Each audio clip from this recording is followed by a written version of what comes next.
रामायण एक ऐसी महागाथा जिसमें अनगिनत नायक है, लेकिन एक नाम है जो सबसे अलग चमकता है, हनुमान। क्यों? ऐसा क्या है उनमें जो हजारों सालों बाद भी हमें प्रेरणा देता है? चलिए आज इसी सवाल का जवाब ढूंढते हैं और समझते हैं हनुमान की उस अविश्वसनीय भूमिका को, जिसके बिना शायद रामायण की कहानी ही अधूरी रह जाती। देखिए, हनुमान सिर्फ एक किरदार नहीं है, वो तो एक प्रतीक है, एक सिंबल। कहा भी गया है कि वो परमात्मा और इंसान के बीच की एक कड़ी है। और सच कहूं तो यही वो एक लाइन है जो उनके पूरे चरित्र का सार बता देती है।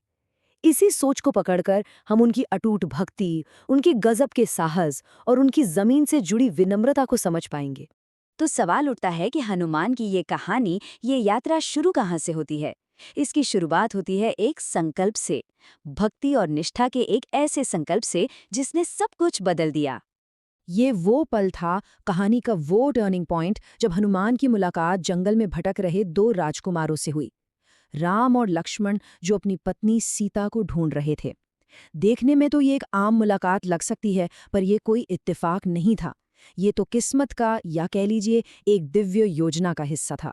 और बस उसी एक पल में हनुमान ने पहचान लिया, उन्होंने राम की दिव्यता को देख लिया। राम के धर्म और उनकी करुणा ने हनुमान को इतना प्रभावित किया कि उन्होंने उसी वक्त अपनी पूरी जिंदगी, अपनी सारी शक्ति राम के नाम कर दी। एक अटूट भक्ति की शपथ ली, और ये सिर्फ कोई वादा नहीं था, ये उनकी जिंदगी का मिशन बन गया था। एक ऐसा वचन जिसे उन्होंने आखिरी सांस तक निभाया। तो वचन तो ले लिया, और इसके फौरन बाद ही हनुमान को मिला उनका पहला और शायद सबसे मुश्किल मिशन, सीता माता की साहसिक खोज। कह सकते हैं कि ये उनकी भक्ति का पहला इम्तिहान था, और क्या कमाल का इम्तिहान था। जरा सोचिए इस मिशन के बारे में, ये कितना बड़ा था। सबसे पहले एक ही छलांग में उस विशाल समंदर को लांघ जाना, एक ऐसा काम जो सुनने में ही नामुमकिन लगता है।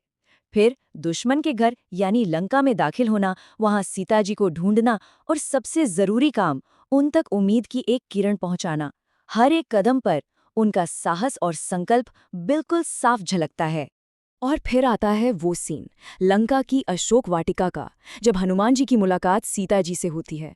सच में ये रामायण के सबसे भावुक पलों में से एक है। हनुमान ने वहां सिर्फ सीता जी को ढूंढा नहीं, उन्होंने राम का संदेश देकर उन्हें वो हिम्मत दी, वो ताकत दी जिसकी उस वक्त सबसे ज्यादा जरूरत थी। ये पल दिखाता है कि हनुमान सिर्फ शक्तिशाली ही नहीं, बल्कि कितने संवेदनशील भी थे। लेकिन कहानी यहाँ खत्म नहीं होती। हनुमान की भूमिका सिर्फ एक भक्त की नहीं थी। लंका में उन्होंने जो पराक्रम दिखाया, वो उनकी बेजोड़ शक्ति और युद्ध नीति का भी सबूत है। और इसी पराक्रम से जुड़ा एक किस्सा तो हम सब ने सुना है। याद है जब रावण ने सजा के तौर पर हनुमान की पूंछ में आग लगवा दी थी, तो उसके बाद क्या हुआ था? यहीं तो हनुमान का असली कमाल देखने को मिलता है। उन्होंने उस मुश्किल को, उस अपमान को एक मौके में बदल दिया। अपनी ही जलती हुई पूंछ को हथियार बनाया और उसी से रावण की पूरी सोने की लंका धू-धू करके जला दी। ये दिखाता है कि वो किसी भी मुसीबत को अपनी ताकत बनाना जानते थे। क्या कमाल की सोच थी। और बात सिर्फ लंका जलाने तक ही नहीं थी। याद कीजिए वो पल जब लक्ष्मण जी युद्ध में बुरी तरह घायल हो गए थे।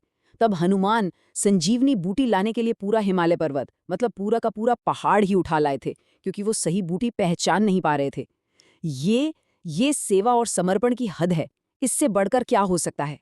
तो इन सारी कहानियों को, इन घटनाओं को एक साथ देखें तो क्या समझ आता है?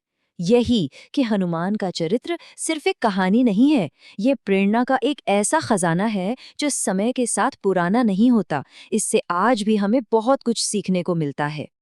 तो क्या सबक हैं ये? पहला, हनुमान की भक्ति, जो हमें सिखाती है निस्वार्थ सेवा, यानी बिना किसी उम्मीद के सेवा करना। दूसरा, उनका साहस, जो बताता है कि कोई भी मुश्किल, कोई भी बाधा पार की जा सकती है। और शायद सबसे बड़ी सीख, उनकी विनम्रता। इतनी शक्ति होने के बाद भी इतना विनम्र रहना, ये हमें याद दिलाता है कि असली ताकत झुके रहने में ही है। ये वो बातें हैं जो कभी पुरानी नहीं हो सकती। और बस यही सोच हमें एक आखिरी सवाल पर लाकर छोड़ देती है। आज की इस भाग-दौड़ भरी दुनिया में हम हनुमान की उस अटूट भक्ति, उनके उस जबरदस्त साहस और उस गहरी विनम्रता से क्या सीख सकते हैं? कैसे हम इन गुणों को अपनी जिंदगी में उतार सकते हैं? सोचिएगा जरूर।